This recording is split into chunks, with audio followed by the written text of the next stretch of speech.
Ve maalesef yine herkesin günah çıkarmaya çalıştığı ancak 364 günü boş bıraktığı, kimsenin engellerle ilgili bir adım atmadığı bir iklimi tekrar yaşamaya başladık. O günlere geldik. Biz dernekler olarak engellilikle ilgili sorunlarımızı sadece 3 Aralık'ta değil 365 gün boyunca yaşıyoruz.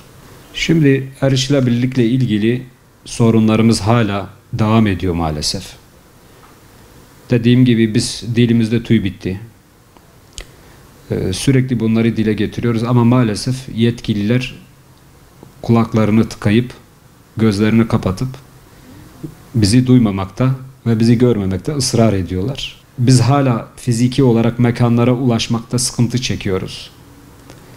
Yeni yapılan yapılaşmalar, eski yapılar ve bunlar hala engellerin kullanabilecekleri alanlar olmaktan baya uzak olarak duruyorlar.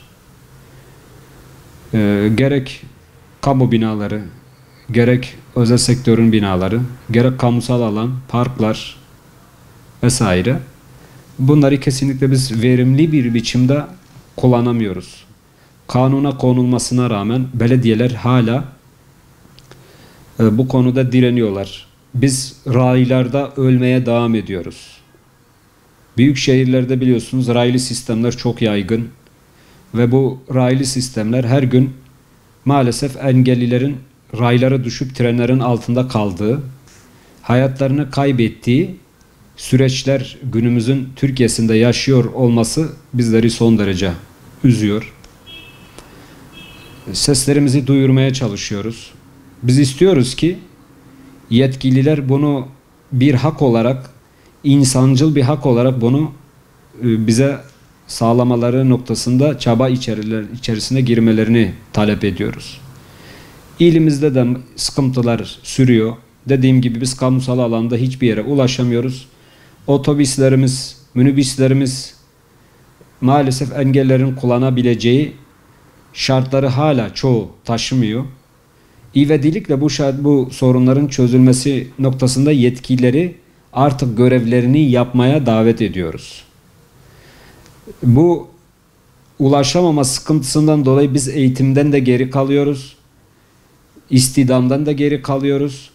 Ekonomik sıkıntıların içerisinde bunun için boğuşmaya ve bununla ilgili geri kalmaya devam ediyoruz. Dolayısıyla bunların bir an evvel ortadan kaldırılması gerektiğine inanıyorum.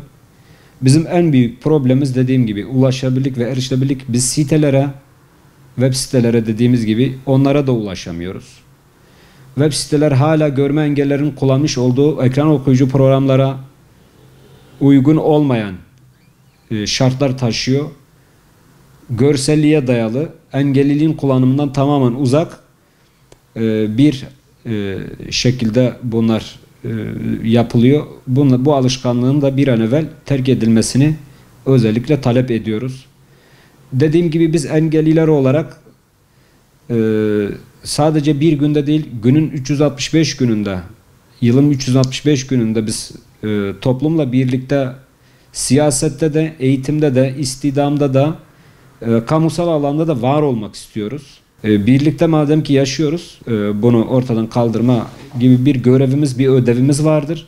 Bu insani bir haktır. Maalesef hala okullarımızın rampaların olmayışı, asansörlerin olmayışı, bu yüzden engelli arkadaşlarımız okula, eğitim hayatlarına devam edemiyorlar. Artık bu ilkokul seviyesinde sadece görme engelliler için bir sınıf olması değil, ortaokul olarak yani 4+4 kısmının da bir an evvel çözülmesini biz istiyoruz. Şimdi Türkiye'de yaklaşık 12 milyon civarında engelli vardı. Ancak kronik hastalıklarının da engelli gruplarına dahil edilmesiyle birlikte bu sayı 20 milyona çıktı. Ciddi bir rakam. Ve bu yüzden biz yeterince kamu kaynaklarından yararlanamıyoruz. Engelliler artık bütçede kara delik olarak görülmeye başlandı. Bizim talebimiz aslında engellilerin yani engellilerin ve süregen hastalıkların birbirinden ayrılıp iki kategoride değerlendirilmesini talep ediyoruz. Çünkü onların almış olduğu eğitim, onların yaşamış olduğu alanlar bizim alanlarımızdan ve eğitimlerimizden çok farklıdır. Bu yüzden istidamda, sınavlarda biz bunlarla yarışamıyoruz. Çünkü bunlar gördükleri için, yürüdükleri için, duydukları için ve zihin problemleri olmadıkları için rahat bir şekilde bu okullarında başarılı olmuşlardır. Ama biz dediğim gibi erişilebilirlik ve ulaşılabilirlik sıkıntısı nedeniyle hala okullarda okuyamayıp birçok engelli kendi eğitimini dışarıda tamamlamaya çalışıyor. Tabii ki ekonomik sıkıntılar var. İstidam yeterli değil. Bu da adaletsiz bir yarıştan kaynaklandığını ben tekrar üstüne basa basa söylüyorum.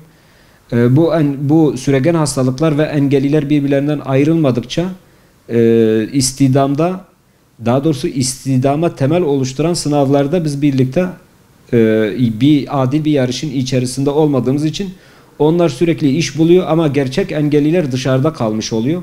Bu yüzden bunların da dikkate alınmasını özellikle talep ediyorum.